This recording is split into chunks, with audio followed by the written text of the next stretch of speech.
सुबह की राम राम दोस्तों। मैं जैसा कि कलेक्ट्रेट में एक आवेदन देने आया था शहर की एक समस्या को लेके, तो हमारे यहाँ पे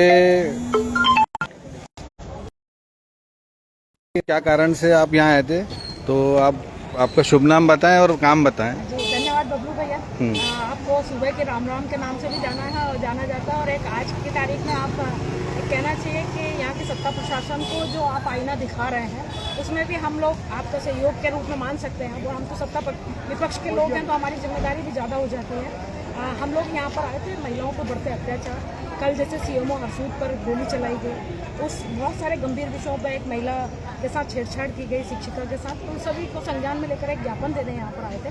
तो सबसे पहली चीज़ की जन सुनवाई में कलेक्टर महोदय नहीं मिले हमें, और विडम्बना ये थी कि जब मैंने वो आवाज़ जिस समस्या को लेकर, वहाँ कई लोग ऐसे इतने पीड़ित मिले कि वो ये मैं कह सकती हूँ कि मैं अकेले ही चली थी जानिब मंजिल, मगर लोग बनते गए, लोग मिलते गए और कारवा बनता गया। मतलब हम एक सुनवाई के लिए आए थे, यहाँ हजारों लोग जन सुनवाई के लिए, जो लगभग कोई 2.5 साल से आ रहा है, कोई 4 साल से आ रहा है।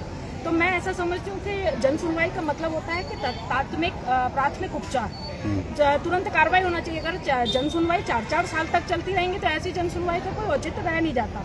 दूसरी चीज, आपके माध्यम से, चूंकि आप खरा बोलते और आपकी बहन हूँ तो मैं भी आपके माध्यम से खरा ही बोलूंगी कि जन सुनवाई में अधिकारियों के साथ साथ संबंधित विभाग के, यहाँ की महापौर, यदि नगर प्रशासनिक कोई समस्या है तो महापौर को होना चाहिए, विधायक महोदय को होना चाहिए, सांसद महोदय को भी इस जन सुनवाई में होना चाहिए। कहीं ना कहीं कर्मचारी अपने आप को ठगा सा महसूस कर रहा है। यहाँ पर जन सुनवाई के नाम पर सिर्फ मैच खाना पूर्ति की जा रही है। आप अगर अंदर जाएंगे तो आपको ऐसे कितने ही पीड़ित व्यक्ति मिल जाएंगे जिनको आँख यहाँ पर ऑपरेशन के दौरान खत्म हो गई, खराब हो गई, मानवाधिकार के अंतर्गत 1 लाख रुपया सैंक्शन हो गया, हर 9 महीने से वो आदमी चक्कर काट रहा है, उसको 1 लाख रुपया नहीं दिया। तो ऐसी जन सुनवाई का कोई औचित्य नहीं रह जाता। और आपके माध्यम से एक बहुत बड़ी बात कि मैं ऐसा समझती हूँ कि यहाँ के जिम्मेदार जनप्रतिनिधियों को संज्ञान में लेकर उस पर कार्रवाई तुरंत करना चाहिए।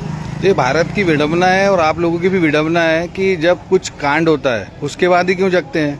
देखिए, यहाँ तो ऐसा कहा जाता है कि बच्चा जब तक रोता नहीं माँ भी गोली में नहीं उठाती। तो मेरे को ऐसा लगता है कि यहाँ की सत्ता प्रशासन तो उसकी राह देखती है। आज आप देखिए कितने ही कांड ऐसे हो जाए हैं। आज आप ये देखिए कि महामहिम ने कलकत्ता पर बहुत दुख और मतलब कहना चाहिए कि बड़ी पीड़ा व्यक्त करी थी। आज आप ये देखिए मध्य प्रदेश 3रे स्थान पर है। आप ये देखिए कि प्रतिदिन उसके बाद भी अत्याचार बढ़ते जा रहे हैं। आप एमवाई अस्पताल का कर देखिए, आप भास्कर टीम को धन्यवाद कि कल वो भास्कर टीम के पत्रकार भोपाल के अस्पतालों में घुसे जूनियर डॉक्टर बन के, उनको कोई रोकने टोकने वाला नहीं था। आप इंदौर की हालत आप ये देखिए, वहाँ पर एक महिला के साथ कल छेड़छाड़ की गई जो डॉक्टर रही है। उसके बाद उनके गर्ल्स हॉस्टल में कैमरा लगा दिया गया। इस तरह से कितनी विडम्बना है। किसकी राह देख रहे हैं, किस चीज की राह देख रहे हैं? जब बड़ी घटना होगी तभी हम जागेंगे क्या?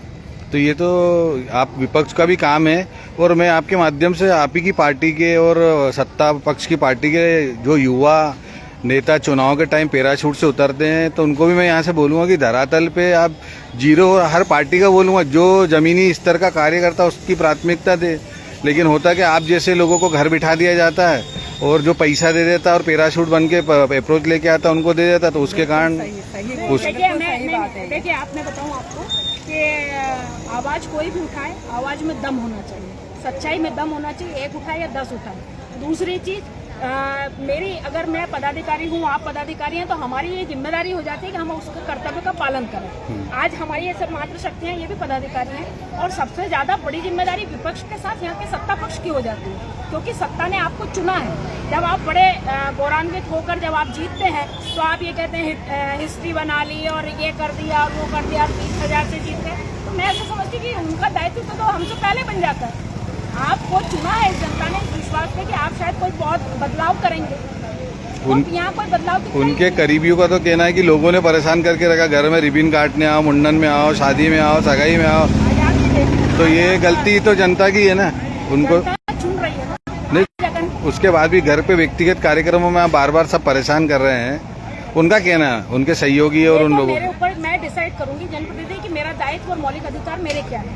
आज अगर 25 जगह मुंडन होगा, 25 जगह लिफाफे बांटने हैं, तो मैं 25 जगह जाऊंगा। तो मेरा दायित्व बनता है यहाँ की जन समस्या। मुझे मुंडन के लिए, रिबन काटने के लिए नहीं चुना गया, मुझे यहाँ की जन समस्याओं के लिए चुना गया। तो मैं तो आपसे एक निवेदन करूंगा, आप भी महिला हैं, तो आप महापौर जी भी महिला हैं, विधायक जी भी महिला हैं, जिला पंचायत अध्यक्ष भी महिला है, तो क्या आपकी महिला विंग उनसे ये समस्या अवगत करा सकती मिलके? बिल्कुल, मैं तो कहती हूँ कि एक बार आपके माध्यम से मैं इन तीनों मात्र शक्तियों से निवेदन करूंगी कि अपने अपने मौलिक अधिकार, अपने अपने कार्य क्षेत्र और यहाँ पर जन सुनवाई पंचायत अध्यक्ष सुन जाए, शक्तियाँ हैं आपको।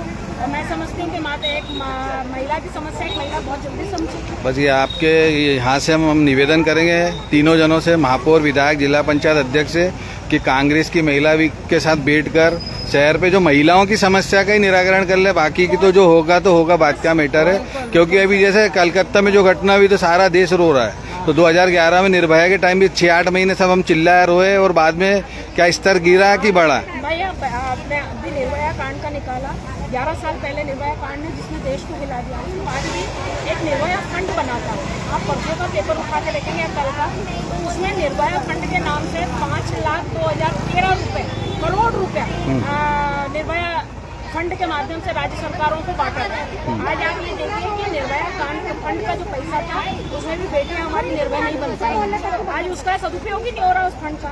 और कहाँ कितनी जन सुनवाई और इस तरह की निर्भया फंड या फास्ट ट्रैक का मतलब होता है कि महिला अत्याचारों पर जन सुनवाई जल्दी हो, मगर यहाँ पर सब लगा।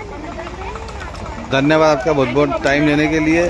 तो महिला की समस्या महिला द्वारा ही दूर हो सकती है, क्योंकि महिला की पीड़ा महिला समझ सकती है, लेकिन यहाँ थोड़ा उल्टा हो रहा है और देश की विडंबना है, जनता का विश्वास उठता जा रहा है। तो अंत में मेरी बात को विराम दूंगा। बोलने में कुछ भूल चुके तो मैं आपको ना जय श्री दादा जी की।